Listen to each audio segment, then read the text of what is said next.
여러분, 성경 말씀 중에 모순처럼 들리는 것들이 종종 있죠.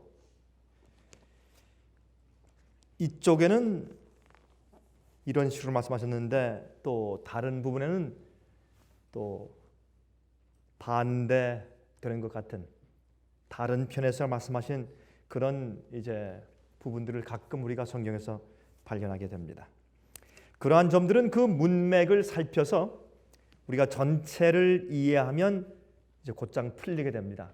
우리가 성경 한 절의 어떤 교리나 가르침을 세우기 위해서 토대로 만들 수가 없는 것이죠. 성경 전체에서 우리가 문맥을 보아야 되고 전체의 흐름을 보아야 되고 이것에서 조금 또 저것에서 조금 해서 성경 전체의 그 띠임을 전체의 그 줄거리를 잘 보아서 이해하면 사실은 모순되는 것 같은 말씀이 전혀 모순이 없이 잘 조화되는 것을 우리가 발견하게 됩니다. 또한 성경 여러 곳에 있는 같은 종류의 말씀들을 모아서 다 한번 살펴볼 때 그때 이제 많은 모순들이 풀리게 됩니다. 그런데 이러한 성경 말씀들 중에서 모순처럼 들리는 한 가지 점이 있는데 바로 그것이 오늘 제가 말씀드리려고 하는 것입니다. 그것은 우리의 이제 본성적인 이제 모순을 제가 말하고 있습니다. 우리 이제 본성에 대해서 얘기할 때 또 우리가 예수님을 따르고 우리가 주 앞에서 의롭게 순종하는 죄를 승리하는 삶을 살라고 성경이 말씀하는데 그 말씀이 어떤 때는 좀 모순적인 것처럼 들리기 때문에 그 말씀을 좀 잠깐 같이 살펴볼까 합니다. 우리 베드로전서 2장 21절에 있는 말씀을 좀 펴서 같이 좀 보도록 하십시다. 베드로전서 2장 21절입니다. 이렇게 말씀되어 있습니다.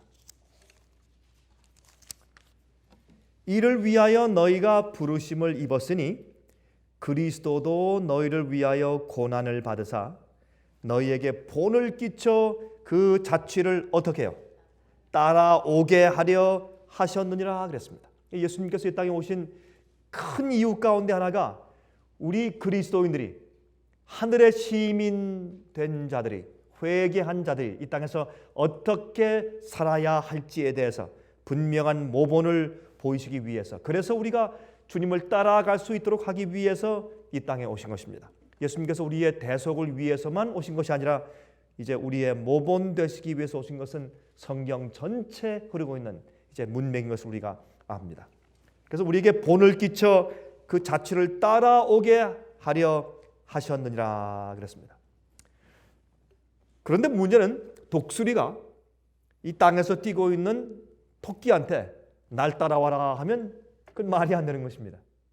그건 전혀 이치에 맞지도 않고 할 수 없는 것을 말하는 것이고 그것은 허황된 것이며 그것은 도무지 할 수 없는 것을 강요하는 것이 됩니다.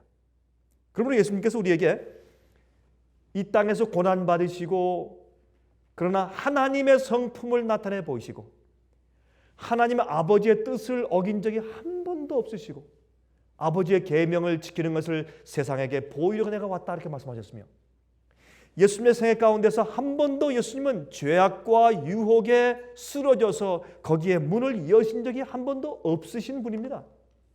그런 분이 말씀하기를 내가 너에게 본을 끼쳤으니 내 뒤를 따라서 십자가를 지고 나를 따라와라. 그렇게 말씀하시는 것입니다. 이것은 그저 우리가 늘 듣는 하나의 좋은 표현인가 아니면 실제인가? 사실은 이것은 우리에게 굉장히 중요한 관건이 아닐 수가 없습니다. 또 한 가지 요한일서 2장 6절을 보시면 다음과 같이 말씀되어 있어요. 요한일서 2장 6절을 보시면 다음과 같은 말씀이 있습니다. 저 안에 거한다 하는 자는 그의 행하시는 대로 자기도 어떻게 해요? 행할지니라. 이거 여러분 좀 문제가 있습니까 없습니까 지금? 이 보통 큰 문제가 아닙니다.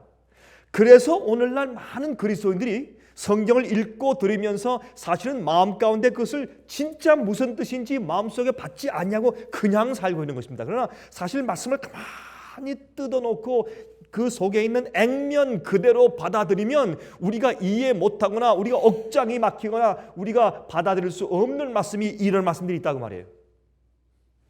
어떻게 저 안에 거한다 하는 자는, 다시 말해서 예수님 안에 거한다 하는 자는 그의 행하시는 대로, 여기에는 무슨 이상한 다른 표현이나 다른 해석이 있을 수가 없어요. 그의 행하시는 대로 자기도 행할지라. 여긴 핑계도 없고 다른 슬쩍 돌아가는 말도 없어요. 예수께서 행하시는 것처럼 너희도 행해라. 그렇게 살아라.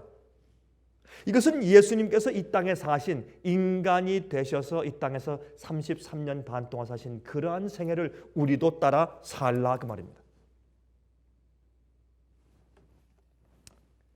요한일서 3장 3절 7절 이런 말씀이 있습니다. 주를 향하여 이 소망을 가진 자마다 그의 깨끗하심과 같이, 여기에 말하기를 강병국 목사의 깨끗하심과 같이 그랬습니까? 절대 아닙니다. 그의 그리스도 예수의 깨끗하심과 같이 자기를 어떻게 해요? 깨끗하게 하느니라. 어느 장로, 어떤 도덕과 어떤 성자, 어떤 성인 아닙니다. 주를 향하여 이 소망을 가진 자마다 그의 깨끗하심과 같이 자기를 깨끗하게 하느니라. 그렇게 하도록 노력하라. 그렇게 하도록 최선을 다해라. 그렇게 말씀했습니까? 아닙니다. 그와 그의 깨끗하심과 같이 자기를 깨끗하게 하느니라. 딱 점 찍었어요. That's it. 7절. 자녀들아, 아무도 너희를 미혹하지 못하게 하라. 또 강조를 더했어요. 이분은, 사도 요한은 12 제자 가운데서 제일 마지막까지 살아남아서 제일 마지막까지 성경에 있는 말씀을 기록하시다가 제일 나이가 많아서 돌아가신 분입니다. 이분은 교회의 맨 마지막 사도요. 이분은 그냥 표현적으로 이런 말씀을 하실 수가 없어요. 이것은 성경에 딱 못 박아서 맨 마지막 사도로서 예수님께서, 하나님께서 이분한테 이런 말씀을 쓰도록 하기 위해서, 또한 요한계시록을 기록하도록 하시기 위해서 반모섬에 유배당하게 하시고, 도미시안 황제가 그를 갖다가 화가 나서 말이죠, 끓는 기름 가마 속에 쳐넣어서 죽이려고 해도 죽지 않았어요. 왜? 이런 말씀을 마지막까지 써서 도무지 의심할 수 없는 어떤 진리의 토대를 만들어 놓고 죽도록 하시기 위해서. 여기 말씀하기를, 그러므로 자녀들아, 아무도 너희를 미혹하지 못하게 하라. 내가 죽은 다음에 이후에 이리 같은, 늑대 같은 자들이 양의 탈을 쓰고서 교회에 들어와서 교회 진리를 해치고 잘못된 오류와 미혹된 것을 가져와서 너희를 흔들리고 너희를 혼돈케 할지라도 절대로 미혹당하지 말라. 어떤 것을요? 의를 행하는 자는 그의 의로우심과 같이. 그가 누굽니까? 예수 그리스도. 나의 아니에요. 그의, 예수 그리스도의 의로우심과 같이 의롭고. 핑계할 게 없어요. 너무나 분명하고 너무나 단순하고 너무나 직설적이고.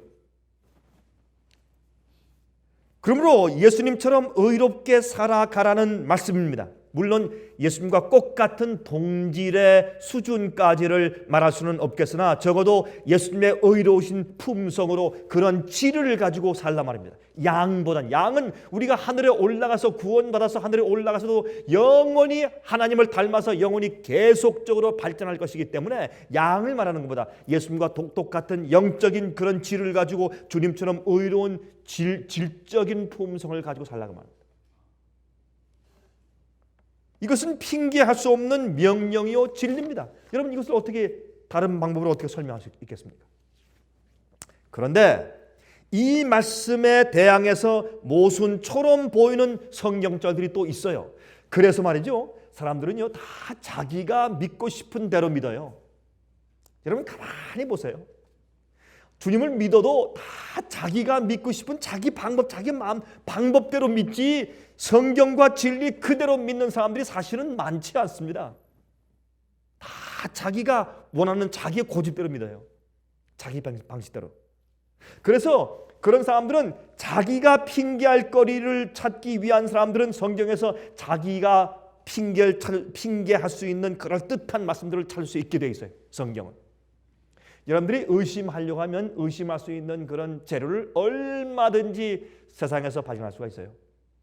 그러나 여러분들이 정말 믿으려고 하고 진리를 발견하려고 애를 쓰시면 진리는 여러분 주위에 항상 충만합니다. 여러분들이 무엇을 원하는가에 따라서 여러분들이 발견하게 됩니다. 그래서 사실은 사람들이 말이죠. 하나님께서 우리에게 오시죠.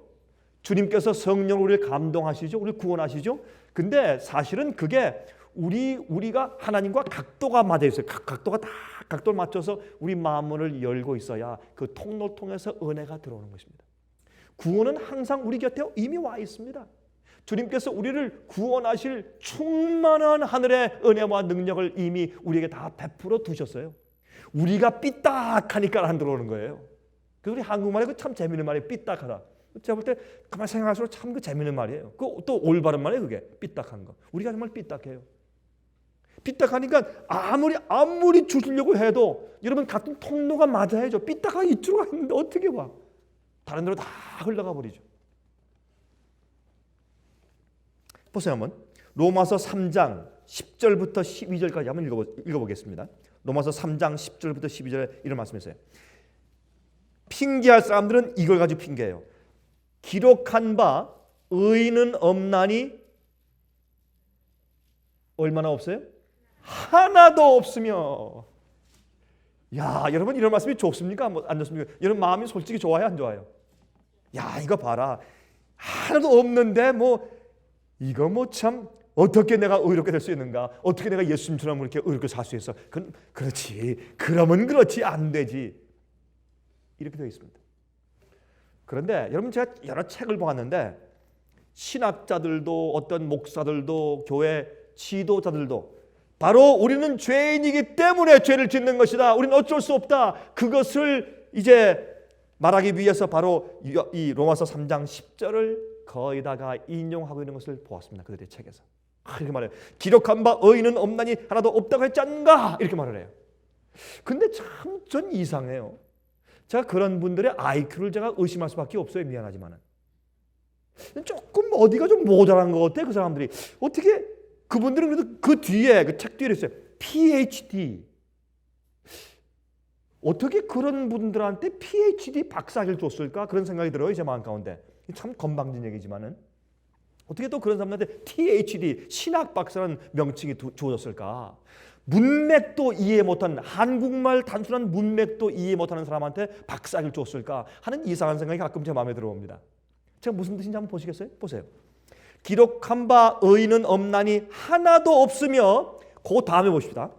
깨닫는 자도 없고 하나님을 찾는 자도 없고 다 치우쳐 한 가지로 무익하게 되고 선을 행하는 자 없나니 하나도 없도다. 자 보세요. 그러면 여러분들은 성경 말씀을 전혀 깨닫지 못하고 하나님을 찾는 그런 마음이 전혀 없으세요? 아니 세상에 진리를 깨닫지 못하고 하나님을 찾는 자들이 없단 말입니까? 전혀? 많잖아요. 그러면 이게 무슨 뜻이에요? 이게? 이 문장의 뜻은 어떤 사람들을 말하는 거예요 지금? 예? 어떤 사람들? 예수님 없이 사는 사람들, 거듭나지 않은 사람들, 주 앞에 오지 않은 사람들을 말하는 거 아니에요? 이건 할머니나 어린 아이가 읽어도 아는 건데 어떻게 여기에 있는 그 앞에 있는 그 부분만 딱 띄어서 의인은 없나니 하나도 없다. 그러므로 우리는 어떻게 이렇게 할 수 있는가? 어떤 제가 좀 이상해요. 너무 말이 안 되기 때문에. 이런 그렇지 않습니까? 문맥을 보면 거듭나지 않은 믿지 않는 자들에 대해서 말한다 그 말입니다. 여러분 로마서 2장 얘기는 사람들이 하나님의 형상을 갖다가 사람들이 어떻게 타락한 다음에 어떻게 그들이 전부 다 악한 모습으로 짐승의 모습으로 다 바꿔놓고 이제 그렇게 한 인간의 타락한 모습을 설명하고 있지 않습니까? 2장은 거기서 말씀하시는 것이에요. 자, 그 다음에 또 하나 보십시다. 로마서 8장 7절 8절 보세요. 로마서 8장 7절 8절. 육신의 생각은 하나님과 원수가 되나니 이는 하나님의 법에 굴복지 아니할 뿐 아니라 할 수도 없음이라. 육신에 있는 자들은 하나님을 기쁘시게 할 수 없느니라. 이걸 읽은 다음에 사람들이 자 이거 봐라, 우리는 육신에 있기 때문에 우리는 그저 이러할 수밖에 없는 겁니다. 그러므로 주님의 은혜와 구원을 그저 감사 찬송합시다. 이미 무료로 우리에게 주어졌습니다 라는 그 부분만 강조하게 되어 있는 것입니다. 그것도 잘못되어 있는 것입니다. 자, 여기에 이 문제에 대한 해결책을 성경은 분명히 말씀하고 있습니다. 자, 이 8장 처음으로 돌아가십니다. 8장 1절부터 4절까지. 그러므로 이제 그리스도 예수 안에 있는 자에게는 결코 정죄함이 없나니. 왜요? 이는 그리스도 예수 안에 있는 생명의 성령의 법이 죄와 사망의 법에서 너를 어떻게 했습니다? 해방하였습니다. 이것은 우리의 죄에 대한 기록책을 죄의 기록책에서 우리의 죄를 지워버리고 용서한 수준의 것 이상인 것을 우리가 알 수 있어요. 여기에 문맥 자체가 우리가 사망과 죄에게 묶여서 종노릇하고 질질 끌려가고 있는 우리를 성령께서 해방시켜 주었기 때문에 더 이상 그 죄의 종이 아님으로 정죄가 없다고 말해요. 왜요? 주님의 법이 우리가 그 죄에 묶여있는 상태가 아니고 해방되어서 다른 영을 품게 되었으므로 주의 법이 우리를 정죄할 수 없게 되는 상태를 말하고 있는 것입니다. 왜? 해방이 포함되기 때문에. 만약에 복음이 저를 그냥 죄에게 약하기 때문에 죄에게 질질 끌려다니고 말이죠. 어쩔 수 없이 화내고 어쩔 수 없이 신경질 부리고 어쩔 수 없이 부부싸움하고 어쩔 수 없이 어떤 때는 훔쳐야 되고 어쩔 수 없이 탐심을 가지고 어쩔 수 없이 남이 잘 되고 또 더 좋은 것을 가진 것을 보고 늘 슬퍼해야 되고 말이죠. 마음이 답답하고 그렇게 살 수밖에 없다면 전 그런 복음 싫습니다. 여러분 원하면 다 가져가십시오. 전 그런 거 싫습니다.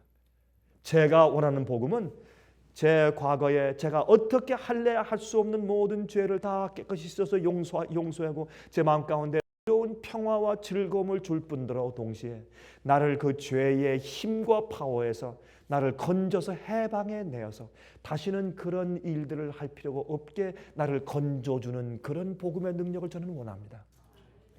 이게 바로 복음 아닙니까? 이미 설명이 되어 있어요. 그 다음에 말씀했습니다. 율법이 육신으로 말미암아 연약하여 할 수 없는 그것을 하나님은 하시나니. 여러분 우리 그리스도인의 삶은요, 우리 인간의 힘을 가지고 사는 삶이 아니요, 우리 인간의 힘을 가지고 사는 그런 수준을 가지면 그리스도인 생활을 할 수가 없어요. 여러분 포기하세요. 안 돼요. 우린 하나님의 능력으로 사는 사람들이에요. 우리 그리스도인의 삶은 예수의 힘으로 사는 삶이지 인간의 힘으로 사는 삶이 아니요. 그래서 우리가 육신이 연약해서 할 수 없는 것을 하나님은 하시나니, 곧 죄를 인하여 자기 아들을 죄 있는 육신의 모양으로 보내어 육신의 죄를 정하사 예수님께서 우리와 같은 육신을 가지고 죄의 본성을 가진 육신을 가지고 태어나서 사시면서도 예수님께서는 죄를 짓지 않으심으로 이러한 연약한 육신을 가지고 살더라도 죄의 종이 되어서 맨날 질질 끌려다닐 필요가 없구나. 넌 죄야. 나는 그렇게 할 수 없다고 거절할 수 있구나.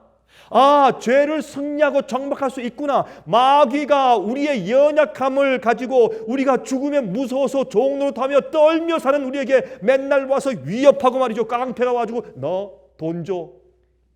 무조건 돈 달라고 맨날 들고면서 깡패가 맨날 해서 하수 맨날 무서워서 거의 지나갈 때마다 돈을 주고 갈 수밖에 없는 그런 상태에서 큰 하나님께서 말이죠, 우리를 건져내서 더 이상 그렇게 살 필요 없게 하셨다는 것을 성경에 설명하시는 겁니다. 그게 복음이에요. 그래서 예수님께서 오셔서 사신 걸 보니까 이게 아니네. 내가 이거 뭐에 잘못 씌웠네. 내가 무슨 잘못 기만을 당했네. 그렇게 이야기되는 것입니다. 그 다음에 육신을 쫓지 않고 그 영을 쫓아 행하는 우리에게 율법의 요구를 이루어지게 하려 하심이니라. 자, 여러분 율법의 요구가 무엇입니까? 계명의 요구가 뭐예요? 계명이 하는 일은 우리가 죄를 그 죄를 질 때 그 죄다라고 정죄해줍니다. 그럼 율법이 우리한테 요구하는 것은 뭡니까? 순종이죠. 그렇죠? 하나님의 뜻대로 하라는 겁니다. 그건 죄라는 겁니다. 자, 그러면 그 율법의 요구를 이루어지는데 그게 어디서 이루어져요? 여기 말씀하기를 그의 영을 쫓아 행하는 누구에게? 우리에게. 그의 뜻을 쫓아 행하는 예수에게 율법의 요구를 이루어지게 하려 함이라 그랬습니까? 아니요. 우리에게. 우리 속에서 율법의 요구를, 율법을 하나님의 뜻대로 살고 주의 말씀과 계명대로 사는 그 일을 우리 속에서 이루어지게 하려 함이라. 근데 여기 조건이 있어요. 육신을 쫓지 않고 무엇을 쫓아 행하는? 영을 쫓아 행하는. 근데요, 영어 성경은 분명한데 한국말 번역에는 조금 그게 강조가 우리 마음 가운데 분명해지지 않아요. Walk in the Spirit. 다시 생각해 보세요. 성령 안에서 성령을 쫓아 행하는 우리에게 이루어집니다. 제가 지금 여기서 걸으면 제가 걷죠? 이 교회 안에서 제가 걷는 것이에요. 제가 이 교회 안에, 이 바운더리 안에 있어요. 밖에 있지 않고 이 교회 안에서 제가 지금 쫓아서 걷고 있는 것입니다. 성령 안에서 성령을 쫓아 행하는 우리에게, 그게 조건이에요. 왜 안 되느냐? 간단해요. 우리가 성령 안에 있지 않기 때문에 그렇고, 있었다가도 자꾸 나가요. 쫓아가지 않고. 그래서 영어 성경은 walk after the Spirit, walk in the Spirit 되어 있어요. 두 가지 표현이 다 있어요. 성령을 쫓아 행하고 성령 안에 있고, 그래야 율법의 요구가 내 속에서 이루어진다. 그것은 내가 내 육신의 힘과 육신의 충동을 쫓아 사는 것이 아니라 성령 안에서 성령을 쫓아 행한다. 여러분, 걷는다는 건 걷는. 성령을 쫓아서 걸으면. 여러분, 걸음 왜 걷는다고 했는가? 재밌는 것은 성령 안에 있으면 안 그랬어요. 성령을 쫓아 행하는 자에게. 여러분, 이 사도 바울의 말씀을 다 읽어보세요. 전부 다 그랬어요. 전부 다. 한 번도 예외가 없이 성령을 쫓아 행하는, 성령을 쫓아 walk in the Spirit, walk in the Spirit 그랬어요. 왜 그렇게 말씀하는지 아세요? 걷는다고 하는 것은 일련의 스텝이에요. 한 걸음, 두 걸음, 세 걸음, 이게 걷는 겁니다. 한 번 걷고 안 된다, 뒤로 가지 않고 계속 앞을 향해서 어떻게 한 걸음, 두 걸음, 세 걸음. 그것은 계속적인 꾸준한 주님의 뜻에 대한 일치와 우리의 굴복과 따라가는 우리의 행동을 의미합니다. 그런 자들에게 율법의 요구가 우리 속에 이루어지게 하신다.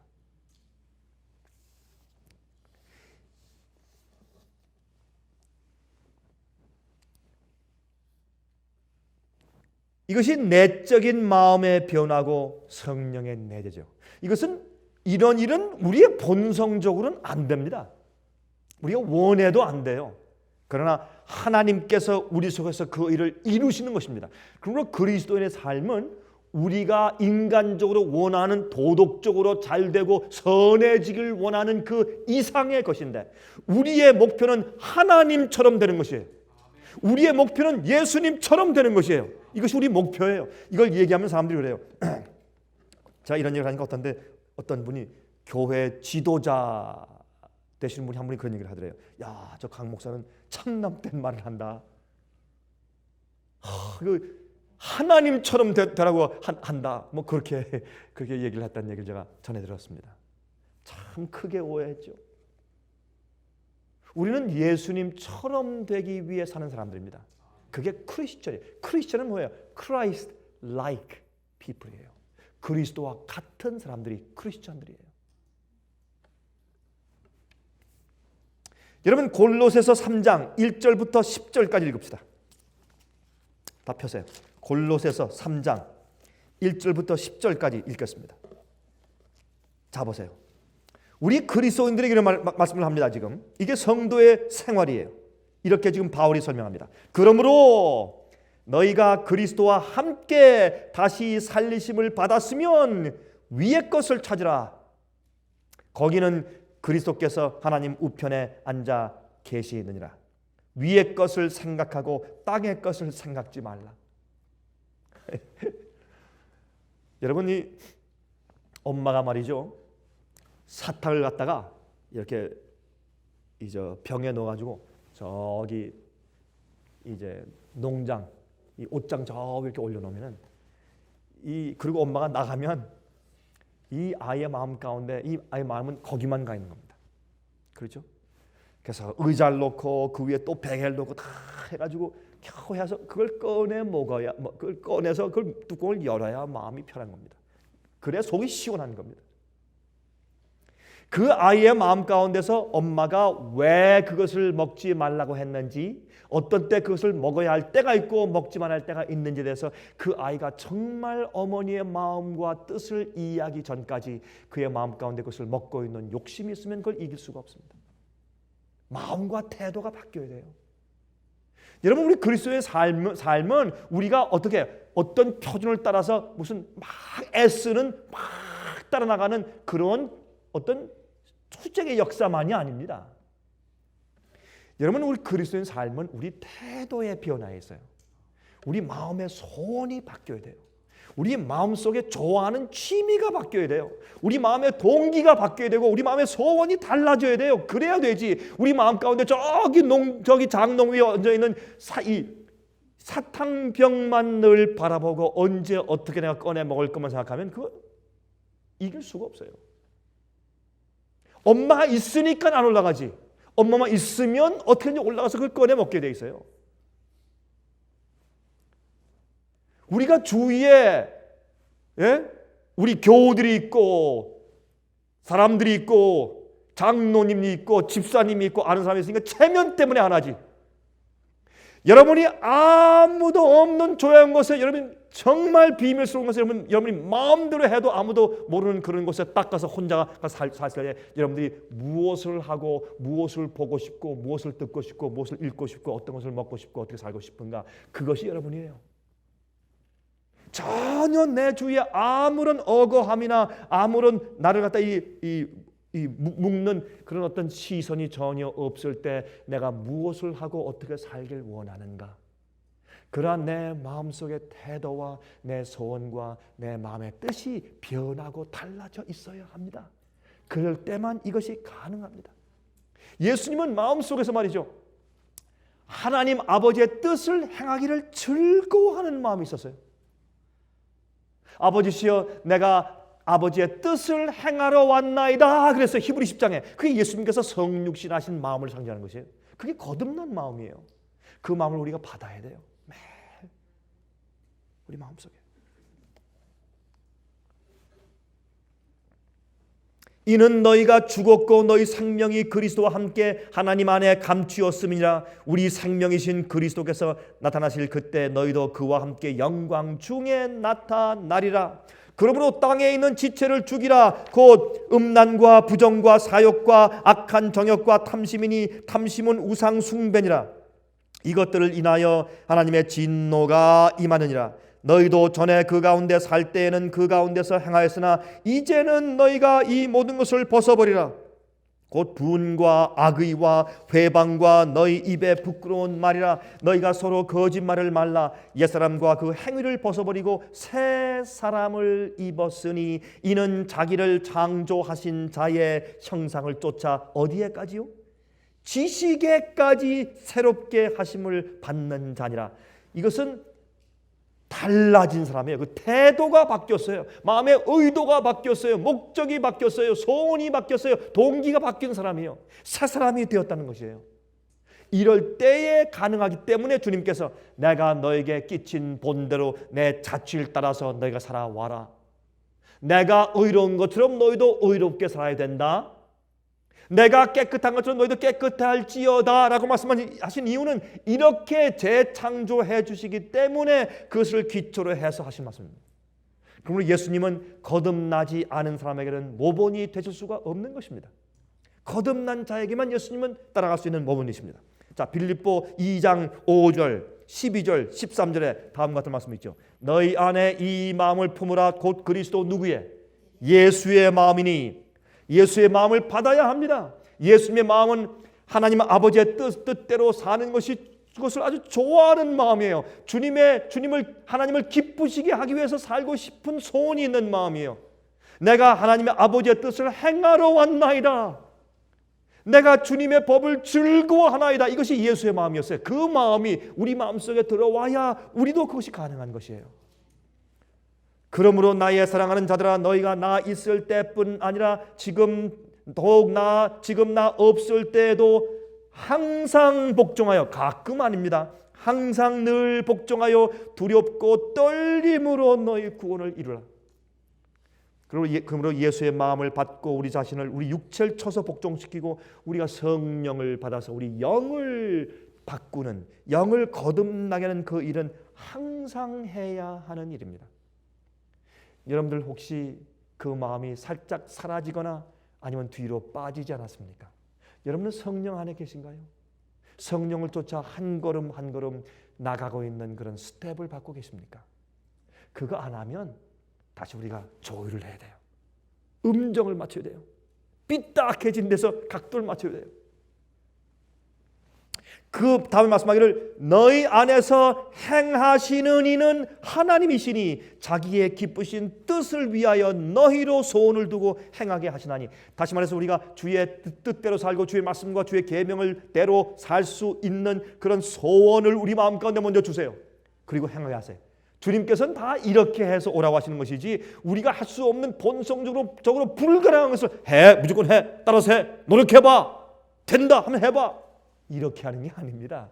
우리에게 그러한 태도를 바꿀 수 있는 소원을 넣어주시고 죄를 회개하고 슬퍼하며 굴복하고 주 앞에 정말 눈물 흘리는 죄인에게 불쌍히 여기시고 그의 마음을 예수의 마음과 바꾸어 주시고 태도를 바꿔주신 다음에 하나님의 뜻대로 살 수 있도록 해주신다, 그 말입니다. 이것이 복음입니다. 여러 해 전에 뉴욕에서 자전거 체인을 들고, 그 쇠 체인을 들고서 싸움질을 하던 깡패 란 헬버트라는 사람이 있었습니다. 이 청년이 할머니의 감을 많이 받았어요. 가끔 그런 까만 가죽 잠바에 남을 친 그 튀긴 피를 묻힌 채 가끔 할머니한테 가서 이제 병원에 가서 이제 말씀을 듣곤 이제 그렇게 했습니다. 그때 이 런 헬버슨이 장례식 때, 할머님의 장례식 때 그는 갑자기 이런 느낌을 느꼈다고 그는 간증했습니다. 갑자기 그 할머님의 그 이제 그 무덤을 보고 있는데 갑자기 이런 느낌이 들어오는 겁니다. 이 땅 속에 하나님을 진실되게 믿고 내 할머니처럼 진짜 예수님을 따라가는 진실된 이런 사람들이 이렇게 죽은 다음에 하늘에서 예수님께서 오시는 부활의 날을 기다리면서 소리를 지르는 증인들이 이 땅에 얼마나 땅 속에 많이 있을 것인가. 동시에 하늘에 얼마나 허다한 증인들이 이미 구원받아서 아니면 어떤 때 부활해서 하늘에 올라간 사람들이나 천사들이, 그런 증인들이 나를 향해서 빨리 재촉하는 그런 증인들이 얼마나 많이 있을 것인가. 갑자기 그 무덤에서 이 런 헬버슨 청년은 두 가지 음성을 듣습니다. 신실하게 살다가 죽은 자들의 증인의 음성을 듣는 것 같은 그 느낌을 느끼고, 또한 하늘에서 증인들이 빨리 뛰자, 빨리. 왜 이 세상의 슬픔을 이렇게 오래 가게 하느냐. 빨리 예수께서 오시게 해라. 그런 느낌을 느끼더라는 겁니다. 그는 거기서 회개했어요. 회개하고 돌이켰습니다. 딴 사람이 되었어요. 그때만 하기를 갑자기 자기 마음 가운데 남들과 때리고 경쟁해서 지면 절대 안 되는 깡패 심정이 눈 녹듯이 사라지고 온유한 마음이 들어왔습니다. 그리고 성경을 보고 싶어졌습니다. 기도하고 싶어졌습니다. 기도할 때 이상하게 눈물이 자꾸 흘렀습니다. 그 마음이 달라졌다고 그는 간증했어요. 그 다음에 자기가 자주 술을 마시던 술집에 가서 설교를 했습니다. 하는데 한 번은 설교할 때 성경을 잘 모르니까 사자 굴 속에 들어가서 기도하던 바울에 대해서 설교했어요. 다니엘인데. 근데 그 설교를 너무 열렬히 하니까 사람들이 그 설교, 그 사람이 너무 확신 있게 너무 열렬히 하니까 듣는 청중이 성경이 잘못 기록된 줄 알았대요. 너무 확신 있게 설교하니까 이게 바울인데 다니엘로 잘못 쓴 모양이다. 그렇게 느낄 정도로 확신 있게 설교했어요. 그러나 계속적으로 예수의 마음을 품으려고 매일매일 굴복해야 하는 계속적인 투쟁을 그는 이해했다고 또 간증했습니다. 그가 청년 목사가 되었어요. 청년 목사 때 그 위에 있는 합회의 한 부장이 내려와서 자꾸 잔소리하니까 화가 나다 자기도 모르게 한번 옛날 그 기질로 주먹으로 한번 이렇게 돌렸어요. 쳤더니 그만 그 합회 부장의 턱이 날아가 버렸어요. 턱이 돌아가 버렸어요. 그때가 자기의 오르락내리락한 높낮이의 신앙생활이 끝나는 날이었대요. 그때 주 앞에 무릎 꿇고 하나님이시여 나를 정말로 나를 재창조해달라고 간절히 기도하고 정말 흐느끼고 온 다음부터 그런 성질을 완전히 버렸다고 그는 간증했습니다. 전도 목사가 되었습니다. 계속적인 성장을 거듭했습니다. 여러분, 성경은 말하기를 우리의 거듭난 생애가 성령 안에서 태어났으면 성령 안에서 매일 한 걸음 한 걸음 따라서 걸어서 나아가는 삶이라고 설명을 하고 있습니다. 그것은 현재 분사입니다.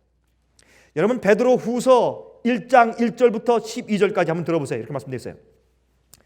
베드로 사도는 이렇게 말했어요. 예수 그리스도의 종과 사도인 시몬 베드로는 우리 하나님과 구주 예수 그리스도의 의를 힘입어 동일하게 보배로운 믿음을 우리와 같이 받은 자에게 편지하노니 하나님과 우리 주 예수를 알므로 은혜와 평강이 너에게 더욱 많을지어다. 같은 성경을 가지고 같은 믿음을 가진 자들에게 말씀하는 거예요. 우리에게 말씀하는 거예요.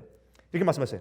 그의 예수님의 신기한 능력으로 생명과 경건에 속한 모든 것을 우리에게 주셨으니, 그는 과거로 썼어요. 예수님의 그 신비한, 우리가 이해할 수 없는, 우리가 거듭나고 회개하고 거듭날 때 그때 갑자기 마음이 바뀌는 건 여러분 어떻게 설명할 수 있어요? 갑자기 옛날에 좋아하던 것이 미워지고 옛날에 싫어하던 것이 좋아지는 그런 변화를 여러분 어떻게 설명할 수 있어요? 과학적으로 설명이 안 돼요. 그건 마음속에 생기는 신비한 능력이에요. 그게 구속의 능력이에요. 그게 복음의 능력이에요. 그 능력으로 생명과 경건에 속한 모든 것, 다시 말해서 우리가 어떻게 매일 예수님처럼 살 수 있으며 어떻게 죄와 유혹을 승리하고 마귀를 이길 수 있는가 하는 것들 말이죠. 경건에 대한 것과 생명, 삶에 대한 모든 것들을 이미 우리에게 주셨다. 이미 우리 옆에 와 있다 그 말이에요. 이는 자기의 영광과 덕으로서 우리를 부르신 자를 알므로 말미암음이니라. 매일 예수님을 알므로, 매일 주님을 알고 사는 경험으로, 주님과 함께 걷는 경험으로 이것이 이루어진다고 설명합니다. 이로써 그 보배롭고 지극히 큰 약속을 우리에게 주사 이 약속으로 말미암아 너희로 정욕을 인하여 세상에서 썩어질 것을 피하여 신의 성품에 참여하는 자가 되게 하려 하셨으니, 우리 그리스도인의 삶은 신의 성품에 참여한 자입니다. 하나님의 성품에 참여한 자입니다. 이러므로 너희가 더욱 힘써 너희 믿음의 덕의 지식의 절제의 인내를, 인내의 경건을, 경건의 형제 우애를, 형제 우애의 사랑을 공급하라. 이것은 뭘 말합니까? 매일 그리스도 안에서 신의 성품에 자라나가라 그 말입니다. 성령을 쫓아 매일매일 행하라 그 말입니다. 올라가라 말입니다. 이런 것이 너에게 있어 흡족한즉 너희로 우리 주 예수 그리스도를 알기에 게으르지 않고 열매 없는 자가 되지 않게 하려니와 이런 것이 없는 자는 소경이라. 이런 성장의 경험이 없는 자는 소경입니다. 원시치 못하고 그의 옛죄를 깨끗게 하심을 잊었느니라. 옛죄를 깨끗게 해주신 것은 성령 안에서 매일 행하려 하기 위해서, 성령을 쫓아서 매일매일 하나님의 성품으로 자라나가게 하기 위해서 우리를 구원하셨다고 말이죠.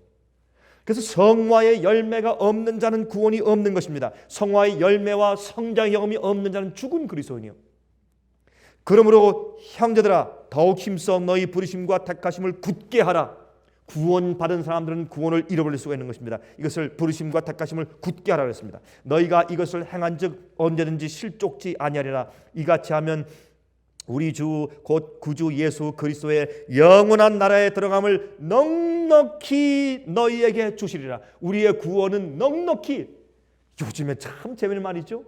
구원에 무슨 구원이요? 부끄러운 구원, 영광스러운 구원도 있고 부끄러운 구원이 따르죠. 부끄러운 구원은 그저 맨날 죄 가운데 살다가 뭐 좋은 일도 별로 못하고 뭐 교회 일도 별로 못하고 그저 죄 가운데 살다가 예수를 믿기 때문에 그저 겨우 구원받을 때 가서 부끄러운 구원이래요. 상급을 받지 못하고 겨우 이제 진주문에 살짝 끼어서 들어가기만 한다고 그런 얘기를 다 해요. 이런 엉터리 기만이 세상에 어디 있어요? 혹시 비디오를 통해서 이제 듣는 분들 가운데서 이런 말씀들을 교회에서 듣는 분들이 있으면 당장 그런 교회는 다니지 말아야 합니다. 그런 것은 당장 나와야 합니다. 그건 바벨론 교회입니다. 그건 잘못된 세상의 사람들을 멸망시키는 교회입니다. 그런 교회는. 그건 사람을 죽이는 교회. 세상에 그런 가르침이 어디냐 말이에요. 성경은 말하기를 우리 그리스도의 영원한 나라에 들어감을 넉넉히 주신다 그랬는데 우리 구원은 넉넉히 구원받든지 아니면 못 받든지 둘 중에 하나지. 아니 겨우 들어가는 수치스러운 구원이 세상에 어디 있어요. 부끄러운 구원이. 참 답답해요. 이러므로 너희가 이것을 알고 이미 있는 진리에 섰으나 내가 항상 너희로 생각하게 하려 하노라. 항상 우리가 상기시켜주는 거예요. 여러분, 그래서 창세기 3장 15절 보면 복음의 제일 처음에 내용이 나오죠. 내가 너로 여자와 원수가 되게 하고 너의 후손도 여자의 후손과 원수가 되게 하려니. 다시 말해서 이 인간과 거듭난 죄인과 교회와 마귀 사이에 적개심을 넣어주시는 겁니다. 우리가 거듭나면 갑자기 옛날에 좋아하던 죄가 미워지고 마귀가 싫어져요. 옛날 죄의 즐거움이 싫어져요. 내가 왜 그랬나 하고 후회가 돼요. 그런 적개심이 생기는 것인데 이것이 신비한 파워의 신비한 능력, 구원의 능력이 이것이. 각시대 대쟁투, 그리스도와 사탄 사이의 각시대 대쟁투에 대해서 잘 쓴 책인 이 책의 506페이지와 509페이지에 있는 그 말씀을 제가 잠깐 추리면 그 가운데 이런 말씀들이 조금 있어요. 사람의 마음속에 사탄에 대한 증오심을 일으키는 것은 그리스도께서 영혼 속에 주입시키시는 은혜이다 그래서. 사람의 마음속에 사탄에 대한 증오심을 일으키는 것은 그리스도의 은혜다. 은혜가 아니면 이런 마음이 생길 수가 없다고 말이에요. 그게 복음의 능력이에요. 갑자기 그런 마음이 생겨요. 회개할 때. 이와 같이 회개케 하는 은혜와 새롭게 하는 능력이 없었으면 인류는 계속적으로 사탄에게 사로잡혀 그의 명령에 복종하고자 언제나 대기하고 있는 종 노릇을 하였을 것이다. 여러분들은 말이죠, 그런 환경만 오면 그냥 바짝 신경질 부리고 싸우고 그냥 막 이렇게 하고 말이죠. 원망하고 시기 질투하고 탐내고 그냥 잠 못 자고 이렇게 맨날 질질 끌려 다니시는 분이 계시면 이 가운데 여러분 제발 좀 기억하십시오. 여러분들은 그리스도의 은혜가 뭔지를 모르는 분들입니다. 그러면 우리 마음을 살펴야 합니다. 그러나 사람의 심령에 있는 새로운 원칙이 지금껏 평화롭던 곳에 투쟁을 일으킨다. 거듭나면 전쟁이 생기는 것입니다. 마음에. 사람은 그리스도께서 주시는 능력으로 찬탈자요 폭군인 사탄을 거절할 수 있게 된다. 누구든지 죄를 사랑하는 대신에 미워하고 마음을 지배하고 있는 정욕을 정복한 증거를 나타내면 전적으로 하늘에서 온 원칙이 역사하고 있는 것이다. 그리스도의 확고한 추종자들이 아닌 사람들은 모두 사탄의 종이다. 거듭나지 않은 사람의 마음에는 죄를 사랑하는 마음과 죄를 간직하고 핑계하려는 정신이 있다. 그러나 거듭난 마음에는 죄를 미워하고 그것을 확고하게 저항하는 마음이 있다. 내가 거듭났는지 안 났는지 어떻게 아는가? 가끔 좀 사람들이 저한테 질문을 합니다. 목사님 제가 정말 거듭났는지 어떤 때는 의심이 됩니다. 제가 어떻게 알 수 있습니까? 아주 간단해요. 제가 묻습니다. 그 마음 가운데 기도하고 싶은 마음이 있습니까? 있습니다. 성경 말씀을 연구할 때 재밌습니까? 재밌습니다. 유혹, 죄를 지금 제가 과거에 그 살던 그런 죄의 모습이 싫습니까? 싫습니다. 그러면 당신은 거듭났습니다. 제가 그래요. 거듭난 증거예요, 그것이. 왜? 태도와 마음이 바뀌는 겁니다. 그래야 합니다. 사탄은 가장 맹렬하고 교묘한 시험으로 그리스도를 공격하였다. 그러나 그리스도께서는 모든 싸움을 물리치셨다. 주님께서는 우리를 위하여 그 싸움들을 싸우셨다. 그리스도의 승리들은 우리가 승리하는 것을 가능케 해준다. 그리스도께서는 구하는 모든 자에게 능력을 주신다. 자신이 동의하지 않으면 사탄에게 정복당할 수가 없다. 이게 좋은 말씀이죠. 우리가 동의하지 않으면 마귀에게 정복당할 수가 없어요. 유혹자는 사람의 의지를 지배하거나 죄를 범하도록 강제할 능력이 조금도 없다. 그래서 성경은 말하기를 마귀의 유혹 그러죠. 그렇죠? 유혹은 뭐예요? 강제할 수 없어요. 와서 아양을 떠는 거죠. 한번 해봐 그런 것이죠. 강제로 끌고 갈 수 없다는 거 아니에요. 그러니까 마귀의 유혹을 물리치라 그랬죠. 할 수 있으니까 그렇게 한 거죠. 마귀는 사람을 괴롭힐 수는 있어도 더럽힐 수는 없다. 참 좋은 말씀이에요. 그는 번민케 할 수 있으나 죄에 물들게 할 수는 없다. 우리가 고민하고 괴롭게 할 수는 있지만 죄에 물들게 할 수는 없습니다.